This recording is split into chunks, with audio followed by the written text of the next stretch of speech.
For 10 weeks in the spring of 1982, a sparsely populated string of islands hundreds of miles east of South America dominated headlines around the world.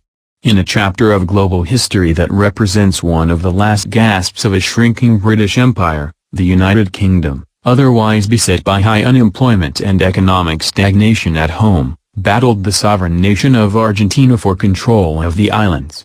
The Falklands War, as the 74-day conflict came to be known, may seem rather unremarkable today, despite the loss in life, but its influence can still be felt in the British Isles. The UK's success in South America cemented Conservative Party Prime Minister Margaret Thatcher's hold on power and rallied the nation behind a common cause, protecting one of the last vestiges of its time as a global superpower. The latest season of Netflix's The Crown features a fictionalized version of the 1982 clash, pitting Thatcher, Gillian Anderson, against Elizabeth II, Olivia Colman, in a battle of wills over Britain's future. Set between 1979 and 1990, the fourth installment follows the royal family from the IRA's assassination of Lord Mountbatten, Charles Dance, to Prince Charles, Josh O'Connor, courtship of Lady Diana Spencer, Emma Corrin, and Thatcher's eventual resignation from office. The Falklands War takes center stage, albeit with a heavy dose of dramatization, in episodes 4 and 5. Here's what you need to know to separate fact from fiction while watching the series' depiction of the conflict. The Falkland Islands, an archipelago in the South Atlantic located 8,000 miles away from the British Isles, were once one of the UK's more obscure overseas territories, home to a community of just 1,800 people, the majority of whom were of British descent. Almost all of these individuals were rural sheep farmers who worked as tenants on land owned by a local corporation. Per the New York Times' Larry Rather, the islanders depended on the company for everything. Prior to the outbreak of war, the UK had been reluctant to invest in its Connecticut-sized colony. Sheep dominated the Falklands economy, and islanders' hopes of expanding into the fishing industry had proven largely futile. Across the Atlantic, the Falklands were so little known, notes historian and journalist Dominic Sandbrook for History Extra, that many of the British servicemen deployed to the area in April 1982 genuinely assumed that they were headed to islands off the coast of Scotland, not in the middle of the South Atlantic. Britain's presence in the Falklands dates back to 1690, when Navy Captain John Strong made the first recorded landing on the unpopulated islands.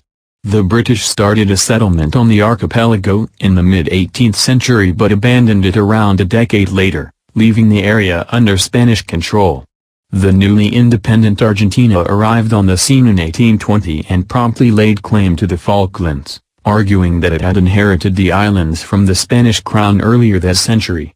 British troops returned to the Falklands in 1833, expelling its Argentinian officials and reasserting the UK's claim to the islands. Backed by the United States, which had previously clashed with Argentina over whaling and seal hunting in the area, Britain established the Falklands as an official colony. The South American nation has asserted its own sovereignty over the islands, which Argentinians call Las Malvinas, ever since. Britain's government had actually attempted to convince the island's inhabitants to join Argentina in the decades leading up to the war, as it saw little long-term future and was reluctant to invest in making the Falklands prosperous and secure, writes scholar Lawrence Friedman for History Extra. But a 1968 agreement guaranteeing that the islanders would have final say over their home sovereignty hampered these efforts, and a proposed lease-back arrangement in which the Falklands would remain under British administration but acknowledge Argentinian sovereignty ultimately fizzled out. Long-standing tensions between the two nations boiled over on March 19, 1982, when Argentinian scrap metal workers raised their country's flag at an abandoned whaling station on the even more distant island of South Georgia, then one of the Falkland Islands dependencies.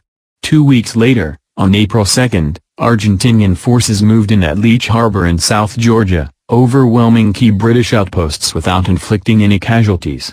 See the History Press for a day-by-day timeline of the 10-week struggle. Thatcher, sensing an opportunity to revitalize her faltering political aspirations, voiced her commitment to defending the Falklands in an April 5 interview with British broadcaster ITN. "We have to recover those islands, we have to recover them, for the people on them are British, and they still owe allegiance to the Crown and want to be British." The Prime Minister deployed a naval task force to the islands, upending the Argentinian military junta's expectation that the British would acquiesce without mounting a defense. Led by General Leopoldo Gautier, the Argentinian dictatorship had embarked on the military campaign in hopes of appealing to nationalist sentiment and distracting the populace from Argentina's poor economy. Arriving in the Falklands in late April, British troops engaged in a series of naval and air battles, successfully wearing down Argentina's superior air forces despite the U.S. Navy's prediction that recapturing the islands would be a military impossibility. According to the Telegraph, perhaps the most controversial episode of the conflict took place on May 2, when the Royal Navy's Conqueror submarine sank the General Belgian cruiser. Though the Argentinian vessel had entered Britain's 200-mile exclusion zone the day prior, it had departed by the time of the torpedo attack and appeared to pose no immediate threat. At the same time, however, both sides acknowledged that the entire South Atlantic was essentially an operational theater of war. Recent research also suggests that the vessel was directly involved in operations threatening the British task force. Approximately 323 Argentinian crewmen died in the sinking, making the incident the Falklands War's single greatest loss of life.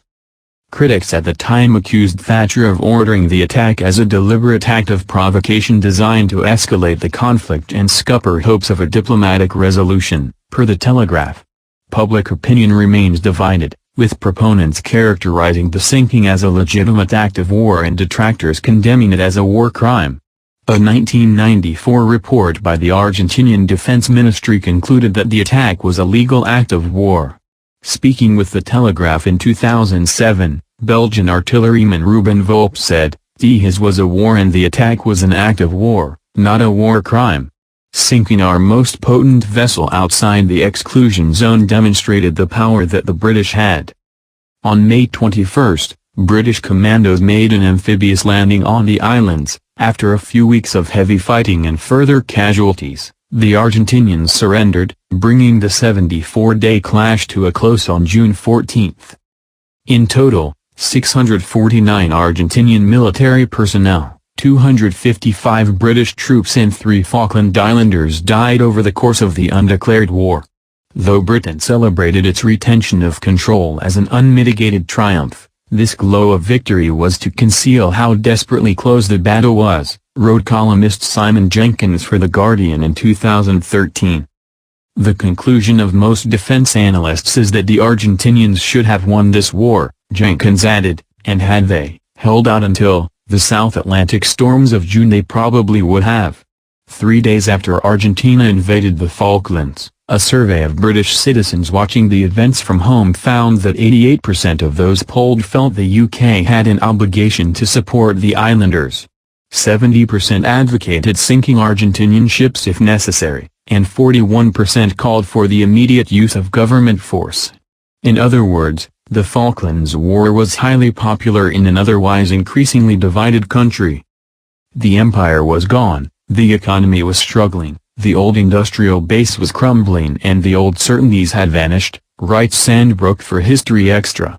Inflation, strikes, unemployment, riots, bombings, scandals, failure, shabbiness, his had been Britain's narrative since the mid-1960s.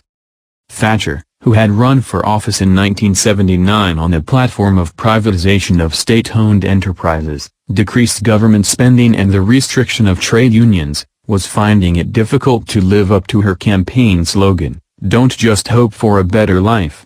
Vote for one." Record-breaking unemployment and a recession the likes of which had not been seen since the Great Depression threatened to ensure her time as Prime Minister was short-lived. Then, Argentina invaded the Falklands, forcing the Conservative Party leader to quickly formulate a decisive response, a challenge she readily rose to meet. Thatcher's objectives were twofold, wrote historian Domenica Maria Bruin in a 2018 journal article. First, the Prime Minister had to defend her government against accusations of failing to prevent the attack.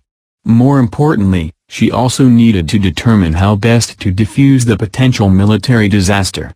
She was decisive, determined, effective. Chris Collins, a historian at the Margaret Thatcher Foundation, told History.com in 2019.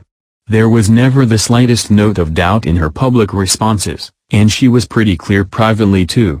We would get the islands back.